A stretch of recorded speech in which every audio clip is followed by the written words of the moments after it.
Good morning, everyone. This is Marlana Cork. And I'm Phil Eich. And this is Hey Bay City.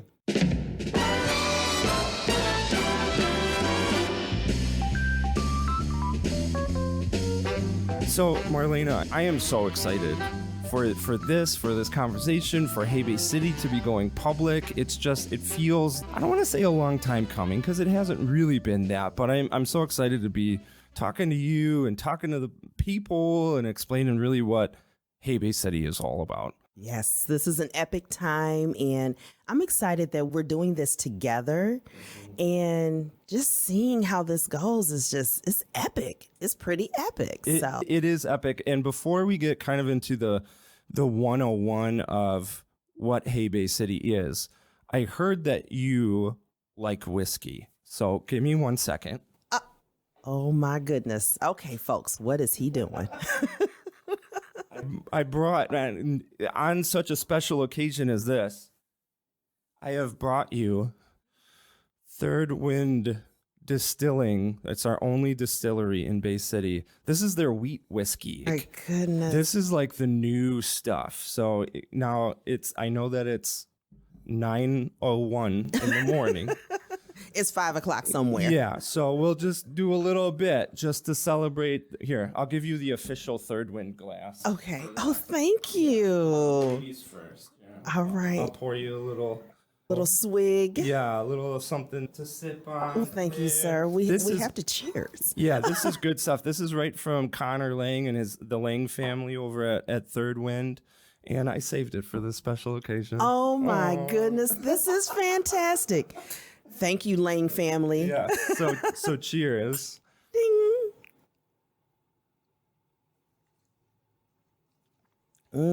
Oh, yeah.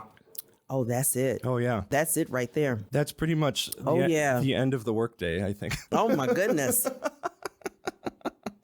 I'm going to spend the night here in the studio tonight, Phil. Yes. That's fine. That's nice. I'm almost to that point, too. So we can just pull up a card and call it good. Yeah. So yes. Before we start getting into the what is 101 Hey Bay City, I really like to talk about you for a little bit. Give me a little bit of your background. Who are you? How did you end up in this spot, in this position?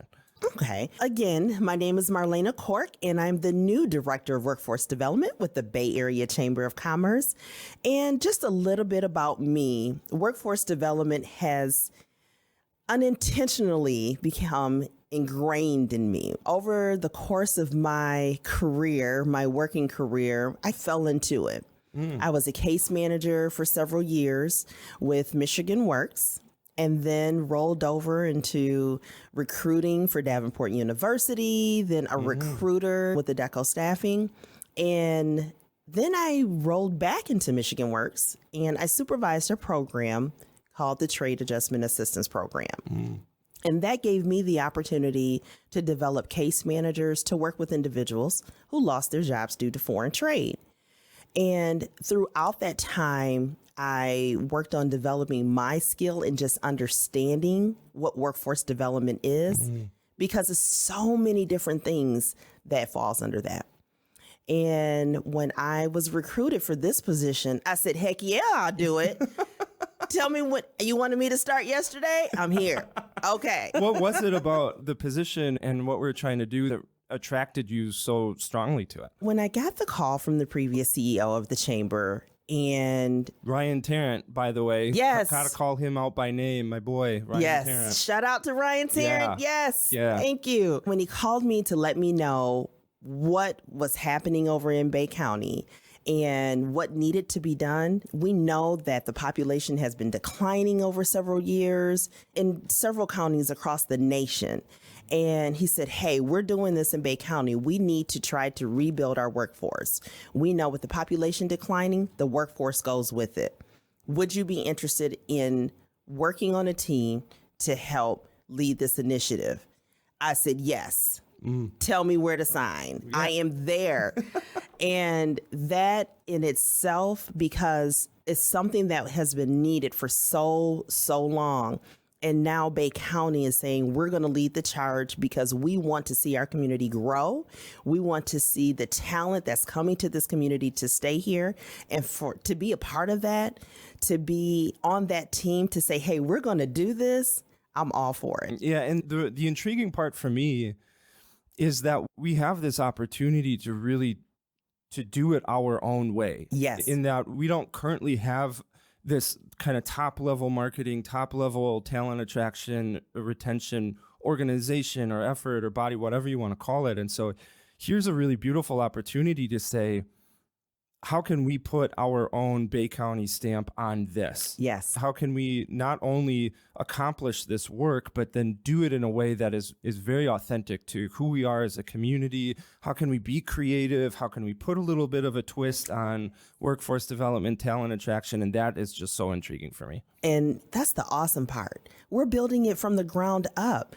And the thing about it is, Phil, it's you, myself, and the whole community that can be involved with this. This is not just a two-man, woman show, however we want to put that. But this is where everyone can be involved. So that's the exciting part. Yeah, I came into this picture because my business, Storyville. So a lot of folks might know me as a full steam social media, and where I was just working specifically with small businesses. And I was working with the city of Saginaw to tell these kind of human-centered stories. And every week we'd roll out a story. And it was just so successful that I don't want to say it closed full steam, but I started Storyville and started working with communities across the country to really do marketing and teach them how to do marketing, but in a way that embraces their citizens as well. So much of community marketing and trying to get people's attention is what can you buy there? What kind of food that you can eat there? And those are all incredibly important, but a lot of times in the process, the citizens feel neglected or left out, or they feel like that's not really the community that I know, and it feels gross. But here in this approach and this philosophy, we can amplify their stories. We can create a platform for them to get the attention that they deserve because they are really what makes our community. Absolutely. And then ARPA funds came out. And so if you don't know, ARPA funds, American Rescue Plan Act funds, it's a federal government, almost think of it stimulus funds, but for communities. Yes. And so the Biden administration came out, and I saw immediately that this could be a way that we could get this ball rolling to fill this need of having a top level marketing entity about addressing some needs like how do we recover from COVID-19? In March of 2020, our unemployment rate quadrupled. Yes. Almost overnight. And I'm not saying anything new by saying we're all trying to still recover from that, trying to find employees and the right kind of employees. And likewise, from the employee perspective,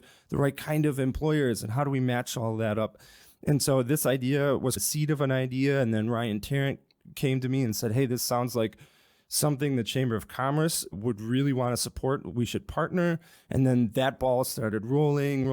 And that what brings us to today. And it's so exciting to see this finally out into the world, ready to do work. Yes, absolutely. Phil, I want to ask you, you could have said no, you're all around the country, but you wanted to stay in Bay County and focus on Bay County. What made you decide to just, you know what, let me focus on this with the chamber? Part of the reason, I think, is because this is my home.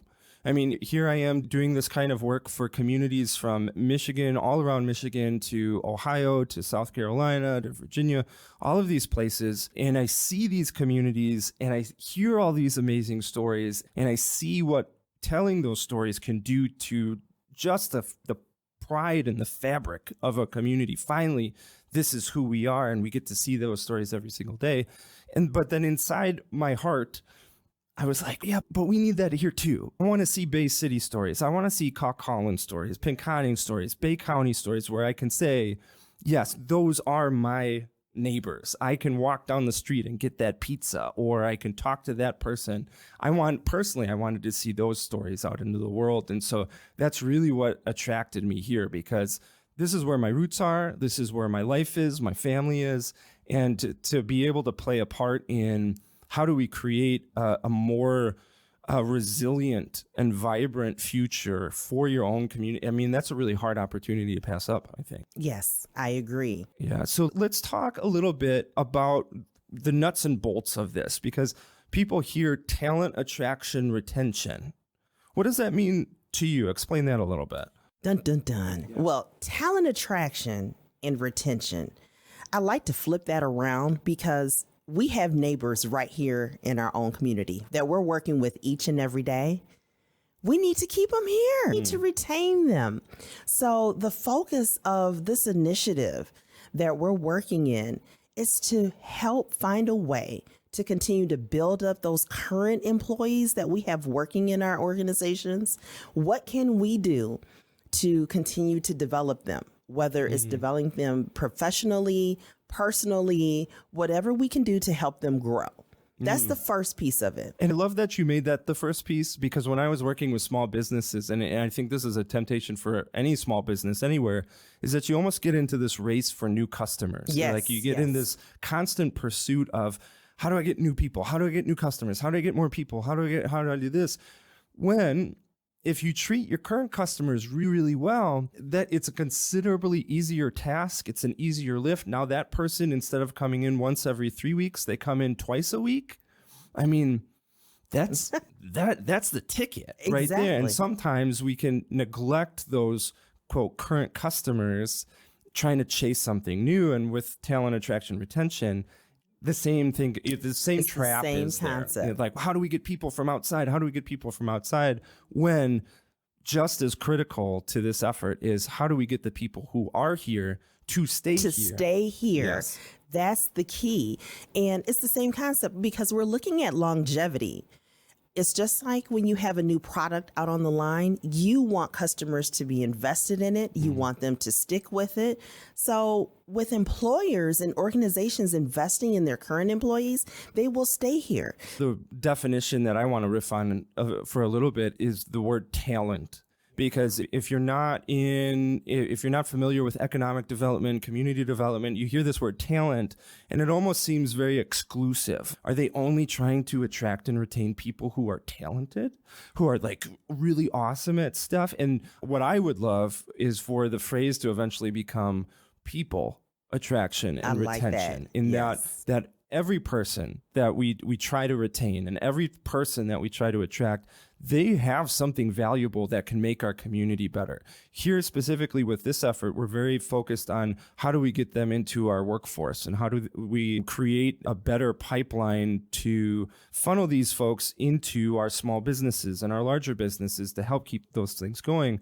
But I don't want to use the word talent in a very exclusive way, in that if you are a person, we want you here because we are, and you'll see it in all of the stories, we have such a beautiful, vibrant community that we want you to become part of that. And so I don't want the word talent to turn into kind of a divisive thing. It's a people attraction retention. I'm glad you said that because when we're looking at that talent, we're looking at the people that are in our community. We're all working here, but we shop here.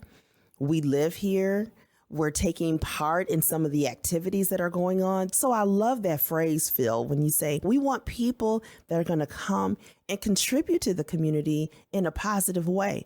Let's work in our local boys and girls club and volunteer. Be a big brother, a big sister. These are all community neighbors. So how do we become more of a community and not just getting this talent to come and stay and we're not investing in them? You and I have had so many conversations about how do we make this different? How do we make this effort us? Because if in the research of other communities doing similar efforts, what you typically see is they spend a lot of money on a website, they build it, and it sits there. And they've got their job position platform, and they've got community information, but it looks very static. It looks very stagnant and stale.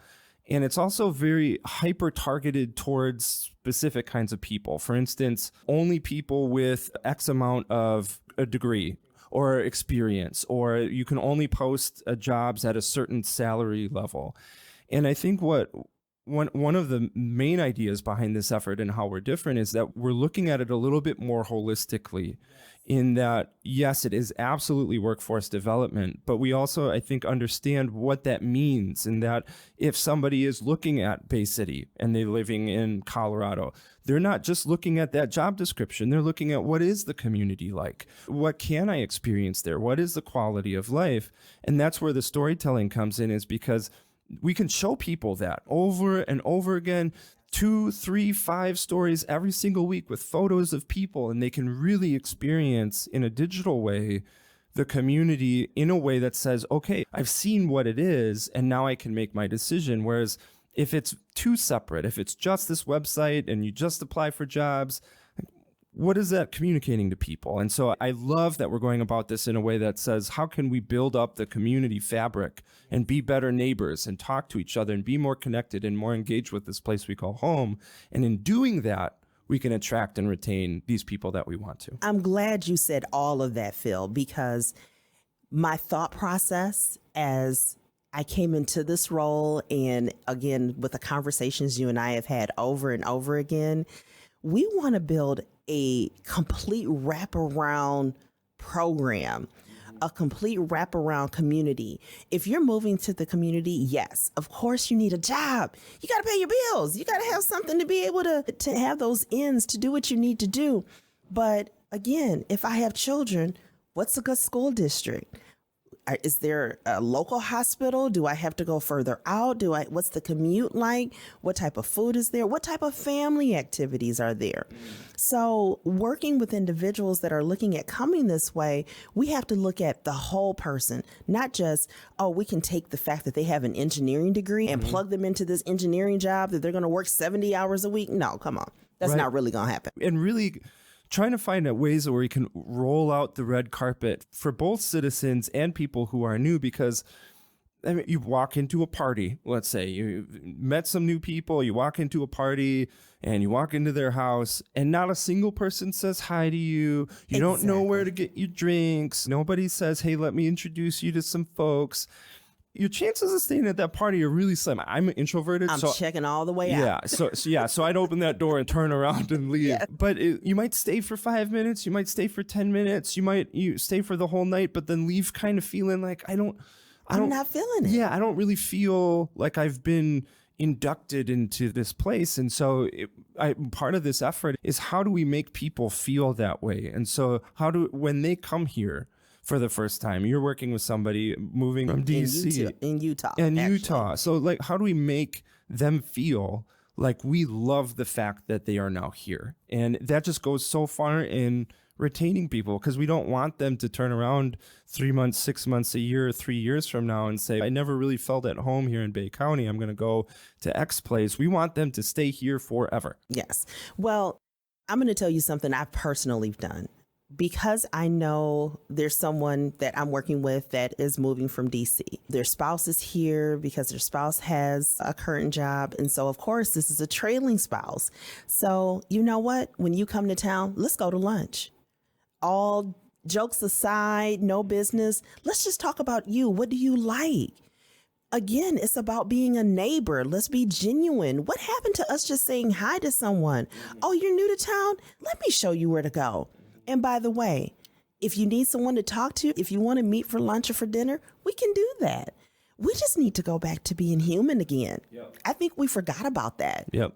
And I think your point too is that this feeling of being a neighbor and being a community, that this trying to regain that isn't just a Bay County need, that's an all across the world need. Yes. Because specifically, the reason why my work works is because people open up social media or a website or a podcast and they see human faces, they hear human voices, they hear these stories.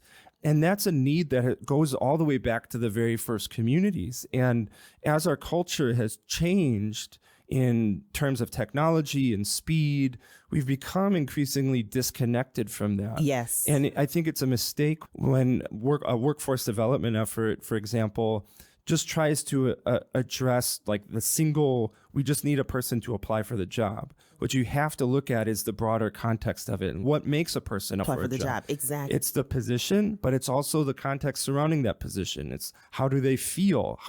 What do they know? What do they understand? How are they connected to this place rather than just hitting submit and hoping for the best? Right. Checking a box. We need to think about so many different things on so many different levels, such as we have several hundred students coming into our community between Saginaw Valley, Delta College, Northwood, and several other education institutions that we have in our community. What do we do to make those students feel welcome and included? So if we're not doing anything to make those students, and they're new talent, those are new people, what are we doing with those neighbors that we have to continue to have that feeling of inclusiveness? And we're a community and we're here to help each other.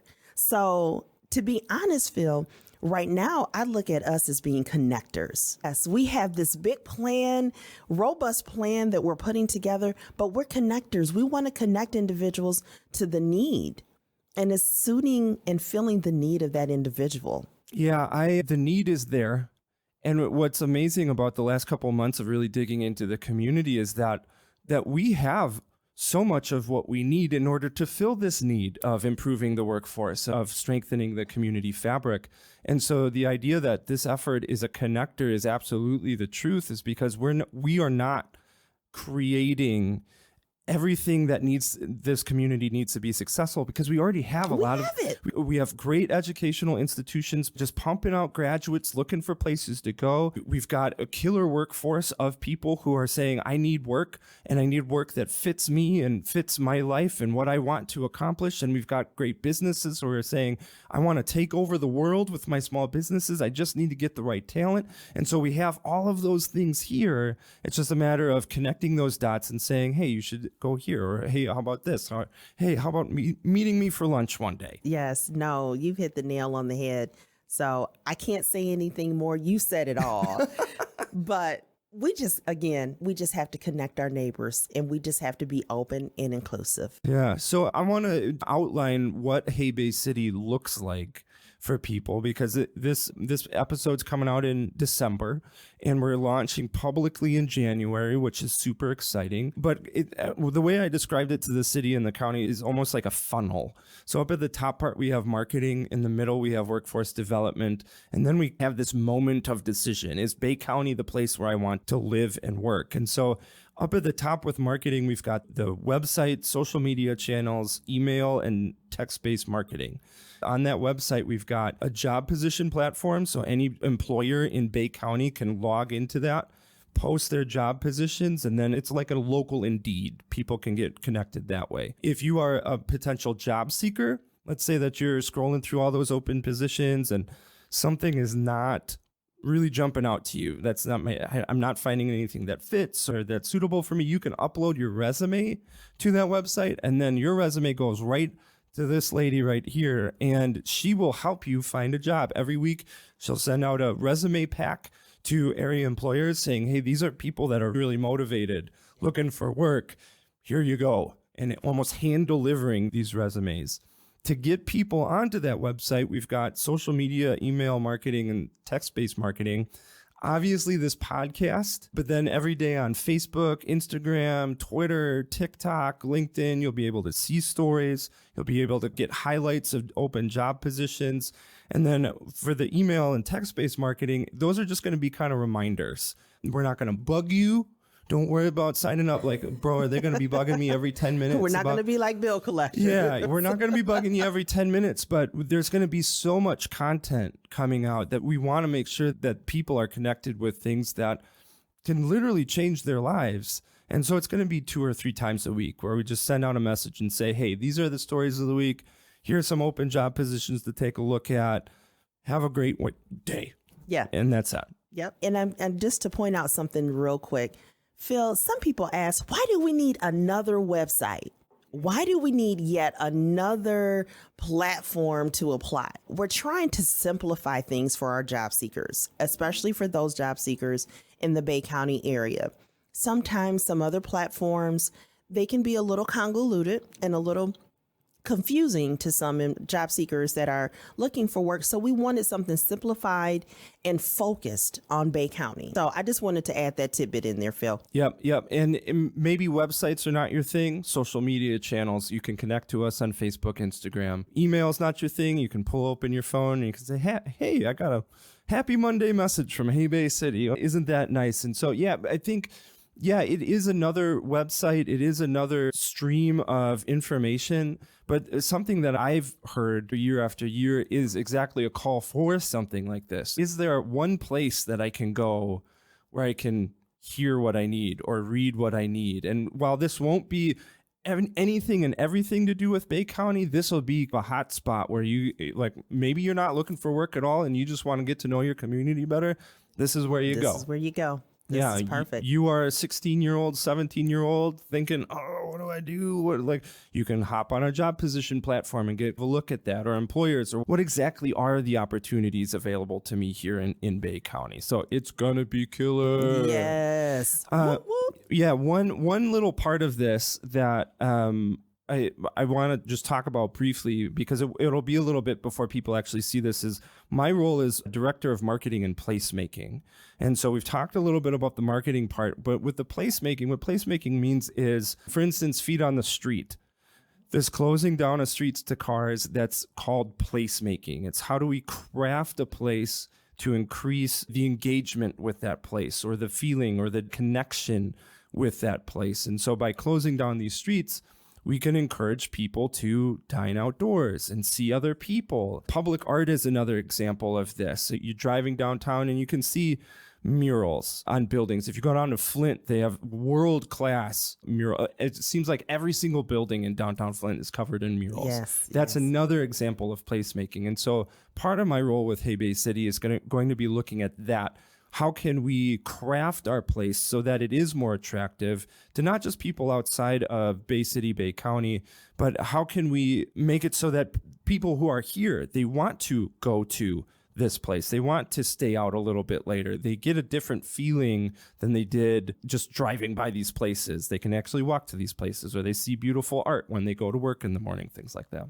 Phil, I love the way that you just described all the different murals and the different things that are going on, because now you're creating this visual effect. If I didn't live here, I'm like, okay, I got to go to Bay County. But thank you for bringing that visual effect to those individuals that are not from the area to understand what we're about. Yeah, and I'll give you a little example of that, in that one of the things I've been doing, you might have seen it on the social media, is Where's Phildo? So I dress up like Walt, I fly my drone up in the air, people have to find me in a picture and they get to win prizes. Last year, I did a in-person Where's Phildo?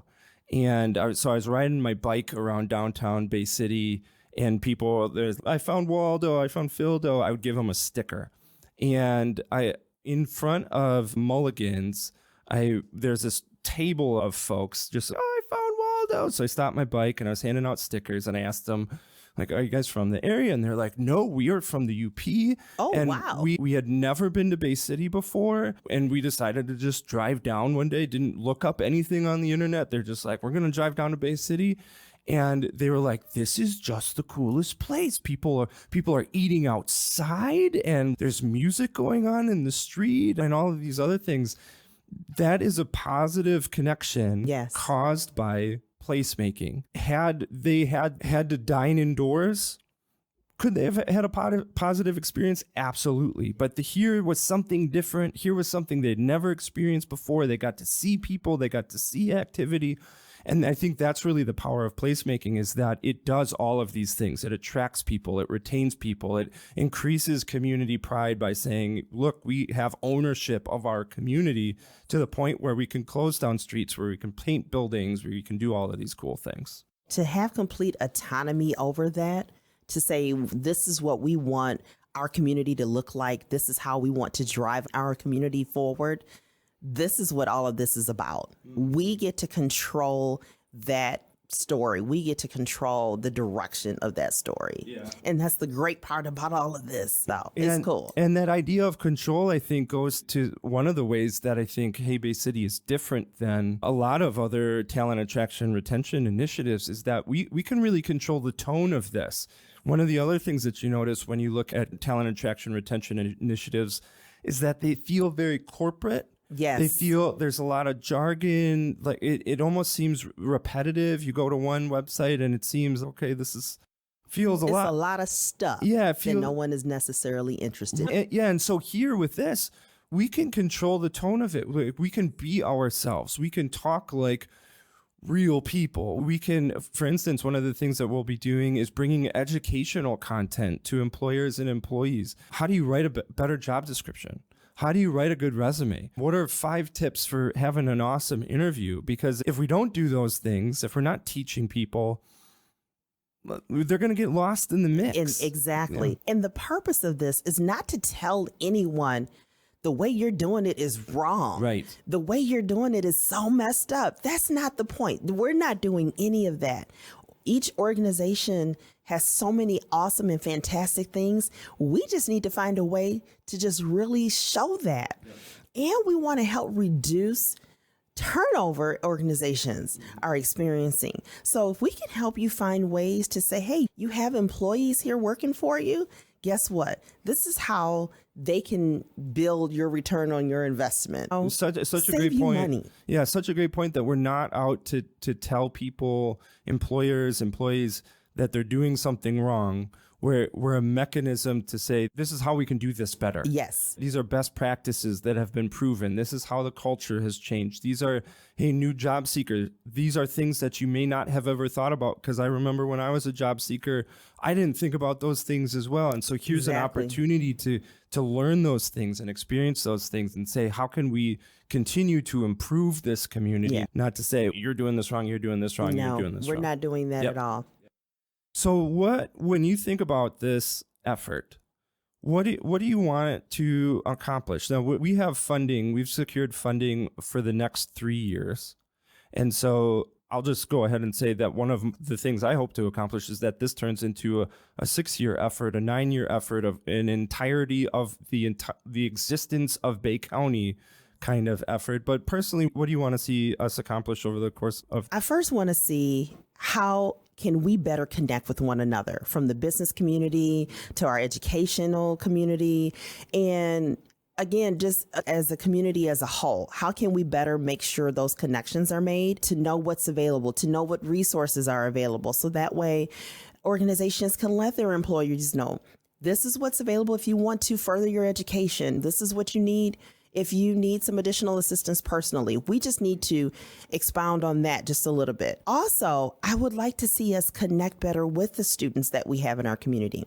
We have so many, as I mentioned before, so many students coming into our area that are cycling in and have never experienced downtown, not necessarily to get on the water with their boat, because of course they don't have one. They're in college. They have no money. Yeah. But what can we do to include them? What can we do to build on our internship pipelines? What can we do to better mentor within the organizations? And then also outside of that, are you going to the local high school to say, what can I do to volunteer? Because as our current students, our current community members see that we're invested as a business community to say, I care about what that student is doing. I would like to see that broaden just a little bit more. Because I think sometimes that thought process is, I can't talk to this person until I'm ready to get a job. No, it starts early on. Most of us have children. You're raising your children. And we've heard that term, it takes a village. It takes all of us to invest and take that time with those students that we have now. So then they feel welcome. They feel so overjoyed with love that they do not dare want to think about going anywhere else. So that's the biggest thing right now. So right now I'm working with employers on how we can better build those mentorship programs and what can we do to reframe some of their internal processes. So two things I love about what you said there is, one, the emphasis on how do we engage the youth And one, because that's absolutely what we need. I mean, you look at the statistics, we need more young people staying and moving here. Yes. Hard stop. The math says that's what we need. Period, point blank. Yeah. And so how do we do that? We do that by creating positive experiences for them from the very beginning. Yes. If we or any community starts focusing on youth when they turn 18 or when they graduate college, it's and too late. That's when they want to swoop in and say, hey, you should come work here. Yeah. It is too late. They've already made up their minds. We might have poisoned the well by neglecting them up until that point, and then we come in and say, hey, you should move here. Hey, where were you over the course of the last 24 years of my life? And so you think about creating those playgrounds for kids. Yes. Creating those events for kids. We just talked to a young woman in high school, and she brought up in a side conversation, creating places for them to go just to hang out. Yes. That they want places in the community where they can go be friends with. Express themselves. Yes, absolutely. And so how can we do that? Creating positive experiences for them throughout their lives. How can we do that? It's by taking a village. It's by every single person saying, I see that young person, I'm going to talk to them. Yes. I'm going to create that event for them. I'm going to take this risk and say, the roller skating rink is open for only 13 to 17, 18-year-olds this night of the week, because I want to create a situation for them where they feel like they are the VIPs, where they're the all-stars. Any kind of outreach into that population by anyone can go light years away. Like, this can't just be a Phil and Marlena reaching into the youth. It has to be every opportunity we have to create, to show young people that we need them here. We've got to take it. Exactly. One last point with that. Yeah. And we can take those opportunities. Let the kids take their time to plan these events.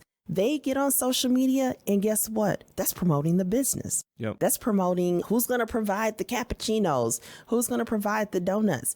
That's going to promote business, because they're rethinking the way they socialize. We need to think the way we do business. Yep. I think one of the things that I'm most looking forward to doing and accomplishing with this work is, of course, getting this ball rolling and really being the tip of the spear in workforce development and attracting and retaining people. Yes. But based on the work that I've seen, how this work can change communities, I am so excited to see people become more connected to this place.